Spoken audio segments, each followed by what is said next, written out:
What's up, guys? Feels like this is kind of weird. It's been a while since I just talked to the camera. I don't even remember the last time I did this. In this video today, I'm going to go into some of the hands that went down in the $25,000 buy-in PSPC. First, I do want to talk about some of the cool things going on with the channel.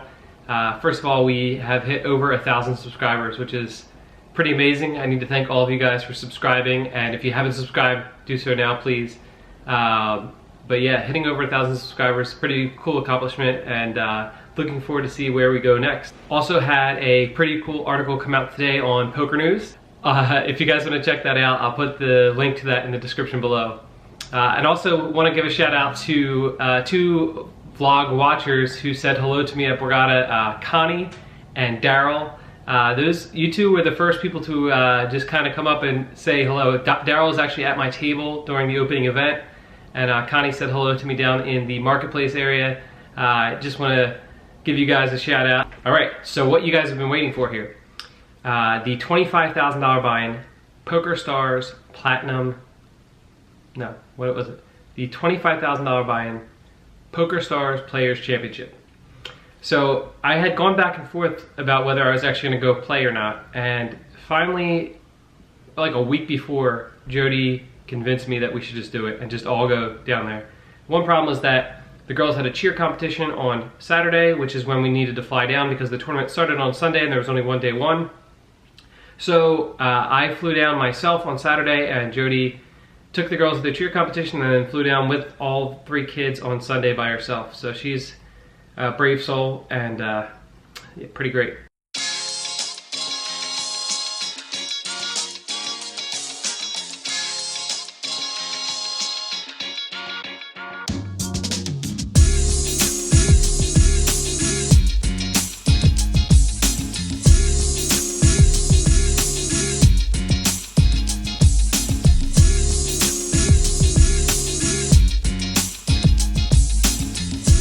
So I made it. I am here in the Bahamas.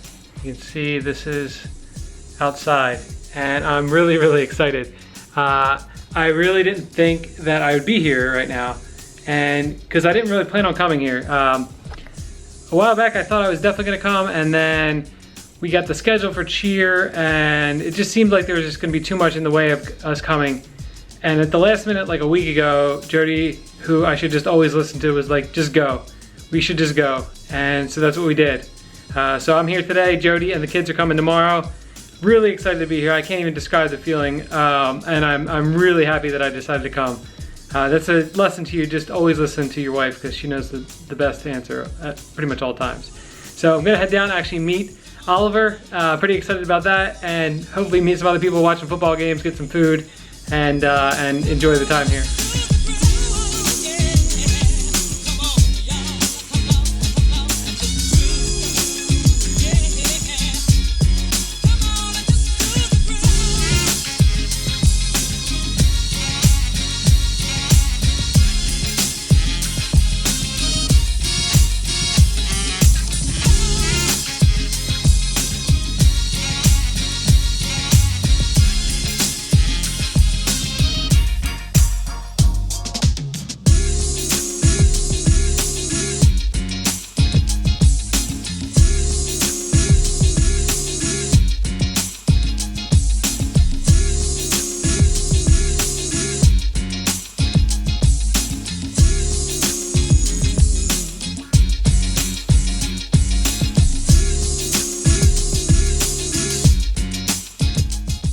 So we started with 60,000 in chips. This buy-in, $25,000 buy-in, biggest buy-in I've ever played. I play the main event every year since 2009, but that's just the 10K buy-in. This is a 25K buy-in. So 60,000 starting chips, and we started at the 100, 200 level with a 200 big blind ante. Sitting down at my table, I immediately recognized my friend Brett Roberts, and not too long after I sat down, before the tournament started, Alex Foxen sits to my direct left. Obviously not a welcome sight to see, you know, someone who's going on such a tear like he has sitting to your direct left. But also it was funny because the video, the super high roller highlight video that I made, where Andrew was mimicking Alex Foxen's stare down, had just come out recently, so that made me laugh, you know, that he was sitting on my left immediately, and that actually came up, as you'll see shortly. The rest of the table included Nipun Java, Jonathan Jaffe, and then a few players I didn't know that seemed like they were okay. That didn't really seem like we had too many major spots at all. So the first hand gets dealt, and I'm on the button. First hand of the day, first hand of the 25K tournament, and I'm dealt King Queen of clubs, and it folds around to me. I make it 600. Alex folds the small blind, and the big blind defends. The flop comes 10, 3, 3 with 2 spades and 1 club. He checks, and I bet 400, and he makes the call pretty quickly. The turn is the deuce of clubs, giving me the king high flush draw, and when he checks, I decide to continue betting. I think that he can fold out some ace high type hands and things like that, so I go ahead and bet 1200. He doesn't think too long and makes the call, so we have a pretty sizable pot building already going to the river in the first hand that we're playing in the 25K buy-in. The river comes in offsuit jack, so we don't make anything. We still have king high, and he checks to us again, so we're gonna 3-barrel the first hand that we have. We have a good hand to bluff river with here. We don't have any spades. The jack could definitely improve our hand as well. So I'm just gonna go for it, and I bet 3K, and he thinks a bit and then makes the fold. So we get a 3-barrel bluff through. Gotta be honest with you, the adrenaline was going a little bit on that one, you know, firing 3 barrels in the first hand of the day in your first 25K. But it's fun to get it through, and honestly, if it didn't get through, I would be happy with the fact that I went through with it, you know, and wasn't gun shy at all. So obviously, good start to get the 3-barrel through and get some momentum going. I actually got a few more bluffs through here early in the first level, and then the first altercation comes up with Foxen. So I open pocket fives to 600 in middle position. He 3-bets after a fold to 1700. And folds back to me, and I see that I get the stare down, and internally I'm starting to laugh a little bit, and I think I might have been laughing a little bit outwardly, but not too much. I was just trying to keep together, but I was laughing because I'm just thinking of the visual of Andrew doing the stare down.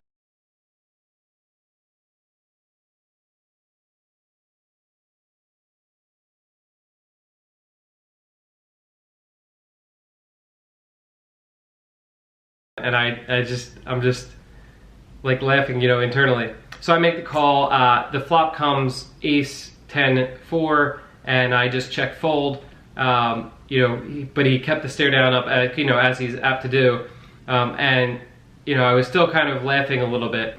So that leads up to this spot. Folds around to me on the button. We're at the next blind level at 150, 300, and I raise to 800 with king, queen offsuit, and Alex Foxen defends the big blind. The flop comes king, 10, 5, rainbow. He checks, I bet 700, and he makes the call. The turn's an offsuit ace. It's a completely rainbow board, and when he checks it over to me, I decided to check back, try to get one more street of value if the river checks to me again, and if not, you know, I can decide what to do based on his bet sizing on the river. So I do check back, and the river's a queen, so now there's 4 cards to a straight, just need a jack for a straight. And when he checks over to me, I think there's some value in betting. I think we can get called by some worse 2-pair a decent amount of time. So I go at him at 2200, and he goes into the tank, and he's just giving me the full stare down. And at this point, I can't hold it in any longer, and I'm just laughing hysterically. And I just can't stop laughing because I'm just seeing Andrew stare me down. And so Brent, I think Brent said something at the other end of the table about how I couldn't keep it together, and then eventually Alex makes the call, and I turn my hand over, it's good. And so I say to him, after they ship me the pot, I say to him, hey Alex, I need to tell you why I was laughing so much. I said, did you see the video of the kid who was making fun of your stare down? And he said, yeah, I saw it. I don't know if he said it was funny or, you know, he said something like that, and I said, that's my kid. And then the whole table just starts laughing, and he's like, no way, you know, we're joking around about it, and so then the guy to his left actually watches the video at the table, and, you know, everybody's, and I felt like for at least a little bit of time, it was tough for him to do the stare down because people were just laughing, thinking about Andrew doing the stare down too. So that's a pretty funny story from a 25K buy-in to have that video come out the week before, to get sat with him and then be involved in a hand with him like that, where you know, I can't keep the laughter because I'm thinking of Andrew staring down. It's just pretty good story. We're on the first break here, and the kids are here, and Jody's here, and I'm very excited going to see them right now. Penny. Daddy! Daddy, I was filming. Daddy, I found a lucky penny. Awesome. Oh, we're dressed alike. So the next big pot I play with Foxen, I open to 800 in the hijack with ace king offsuit. I have the ace of clubs. He 3-bets on the button to 2,700, and it folds back to me. Now at this point we start the hand with about 80,000 each, I believe, somewhere in that area. Definitely going to be 4-betting here a decent amount of time, and probably is going to be the best play. I chose the flat this time, which is okay. I feel pretty comfortable playing post flop in those spots, and I definitely feel less comfortable 4-betting as deep as we are, and then playing post flop out of position, you know, against him. So I go ahead and just make the call. The flop comes down 10-5-3, rainbow with 1 club. I check and he bets 2,200, and I make the call. The turn is the 4 of clubs, and I check again, and he goes ahead and bets 6,300. So I have a pretty good hand to continue with here. You know, I still have 2 overs. I have a gut shot now. Additionally, I beat a lot of the hands that are now semi-bluffing, and I can make some decisions on the river. Also, if the river is an ace or a king, it's definitely a hand. If he is bluffing, it's definitely a card that he will continue betting as well. And I can just make a decision on a bunch of other river cards. So I go ahead and make the call. The river is an offsuit 7, which brings another 4-liner. And I go ahead and check. He thinks a bit, and he checks back, and he has Jack 7 of clubs. So he turned the gut shot and the flush draw, great turn card for him. And then he rivered a pair, which was good enough to win this big pot. Would have been interesting to see what happened on a bunch of different river cards. Could see a bunch of different things happen. So there's definitely some river cards where he's going to win the pot without improving his hand. There's some that I'm going to win the pot without either of us improving our hand. So it would have been interesting to see some other river cards. The one value bet that I had against Foxen was actually the only value bet I made throughout the entire day that I can recall, at least. Played a lot of small pots, did a lot of 3-betting of the players to my right who were a little bit weaker. And then this big pot came up. At the 500, 1,000 level, I opened to 2,300 in the low jack, and Alex makes it 7,800. He started the hand with 47K, and I had him covered by about 20K, I believe. So I decided to just jam here. I think there's arguments for making a smaller 4-bet, but I decided to just jam, and he calls pretty quickly with pocket jack. So we are flipping for a 95K pot or so, 100K pot, somewhere around there. The flop comes queen 10-5, so we pick up the gutter ball as well. Turn 6, river 7, and we do not get there for the big pot. It would have been nice to win that pot, obviously. That knocked me down, actually. I had 15K behind, knocked me down to 15K, so 15 big blinds. So I ended up being able to double up right towards the end of the night. I get with King Queen against Ace 8 against Dominic Nietzsche to end the night with 25K, which would give me about 20 big blinds, I believe, coming back to day 2. On day 2, my table draw was not good at all. It was all very young people, including Max Greenwood, who finished in the top 40, Chris Johnson, who finished in the top 18, I believe. Eventually 2 players busted, and they were filled in. Those seats were filled in by Steven Chidwick, which is pretty funny because he was the other person that Andrew was in the stare down video, but I didn't get any hands with him, and Jason Somerville. So I actually doubled up early on the day with pocket aces all in pre-flop against pocket 4s. That actually got me up to around 50K, and then the very next hand was this hand. I open to 2,800 with pocket queens in the hijack, and Jason Somerville calls in the big blind. The flop comes 10-10-3 rainbow. He checks, I bet 1,500, and he makes it 4,500. He's got me covered. I believe he came to the table with about 80K. I go ahead and make the call. The turn is the jack of spades, bringing a backdoor spade draw. I do have queens with the queen of spades. He goes ahead and bet 6K, not loving it, but I think I have to call at least one more street. I do call, and the river is another jack, and he takes a bit of time and jams for 32K effective, I believe it was.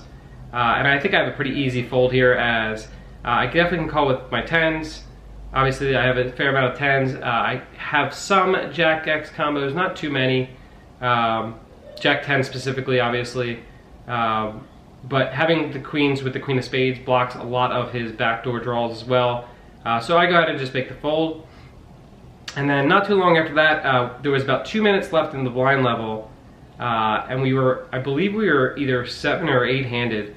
Definitely 8-handed at least, might have been 7-handed. Player under the gun who had a pretty big stack and had been pretty loose thus far, opened to 2,800, and I had 26K in the cutoff with pocket 8s. And I think it's a really close spot, but I opted to jam, and it folds back to him. He makes the call with pocket kings, and that's all she wrote.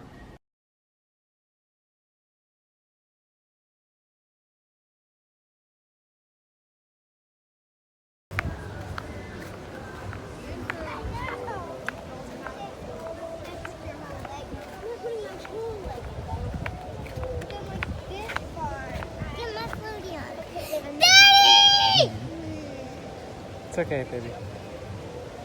Hey, Cam, look behind you. Look behind you. Oh, Daddy. Hi. I am so disappointed in you. Why? I am so disappointed in you. I am so... Practice time. So unfortunate to bust in that spot, but I felt like I played pretty well throughout the tournament. Obviously losing the big flip to Foxen hurt my chances going forward for sure, but it was a really fun tournament. It was great getting to meet everyone down there. Show the guys.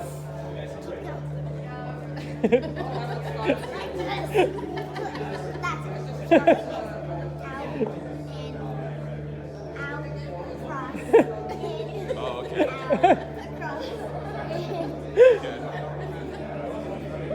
Alright, I'm gonna practice in my hotel room. Like the experience of being down there, and I'll show you some of the pictures that Andrew got to take with people and filming with everyone else and hanging out with Oliver and his girlfriend Alice. It was just an amazing experience for the whole family, and I'm really happy we went despite the result of the tournament. So thank you guys for joining me on this shortened video today. I don't know how long it'll actually turn out here. We'll see. I tend to talk a little bit. Obviously, I'm just talking right now, even when I don't have to. Anyway, so I think the plan is going to be for I gotta get back on the play every hand challenge videos, so I'm gonna have one of those out hopefully next week. So the part 2 of the poker Brett video that came out last week should be out at some point. We gotta figure out time when to film it and all that stuff. So it's a pretty lengthy process to film all those scenes and to edit it all together and get it all together. So hopefully have that one out for you in the next week or two. We'll see. But thank you guys for joining me as always. Please hit the subscribe button, leave a comment, say hello, reach out, whatever you need to do. Appreciate you guys being here, and I'll see you next time.